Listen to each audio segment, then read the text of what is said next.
Right, it's Rudy's Firearms, and this isn't how I plan to start my morning, but there's something we need to talk about. So I've been in the industry for around a decade, and in 2016, the P320 started gaining traction, and by 2017, there was rumors of issues with the firearm. Shortly after, there was a voluntary safety upgrade. Us as dealers for SIG, we were told to continue to sell the firearms, and if the customer bought a firearm and they had concerns if their gun was not drop safe or it may be affected by this upgrade, they could submit their serial number and SIG would repair the firearm. It is also around that same time the old management decided to stop carrying the P320s. They believed that they were completely unsafe, as did I. Now, with much pressure from the industry and consumers, around 2019-2020, we started carrying the P320 again. And around that same time, I myself purchased an AXG P320. It was one of the law enforcement metal frames, the first ones that came out. I since had sold that gun. That gun wasn't very reliable. It was very finicky on ammo. And we continued to sell the P320s. Here at Rudy's Firearms, we pride ourselves on being a shop, not a store. And what do I mean by that? It's integrity above all. We're not here to sell you anything. We're here to help you shop. A gun has two purposes, in my opinion, to protect or provide. And if it can't do neither one of those things, then it's probably not a good firearm. So I have based our shop around that model.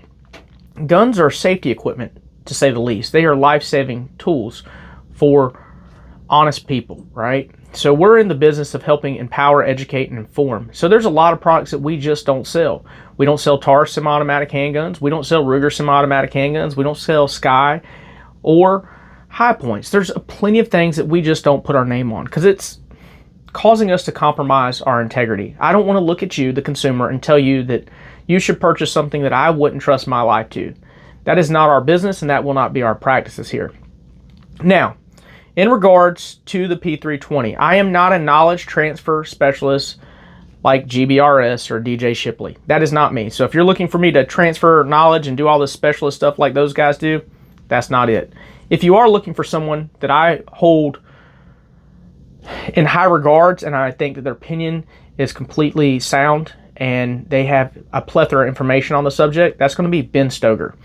Go head over to his YouTube channel if you have any questions about it and watch some of his videos. Now, going back to the P320, it has been in recent news that the P320 has been subject to numerous debacles. There's a lot of classes that won't let you carry a 320. There's a lot of shops that are not selling 320s, and the Glock store last night or yesterday completely dropped all support for that gun.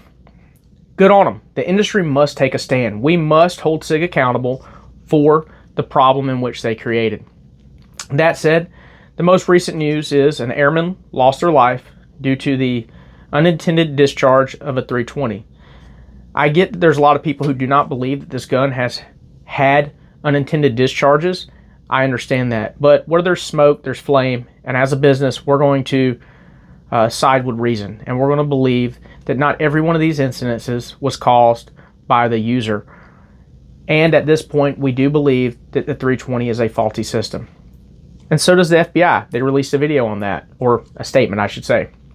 And several departments around the country have stopped using the P320, as well as ICE. ICE has now sent out a memo stating that they are not to use 320s anymore, and I believe that they are switching back to Glock.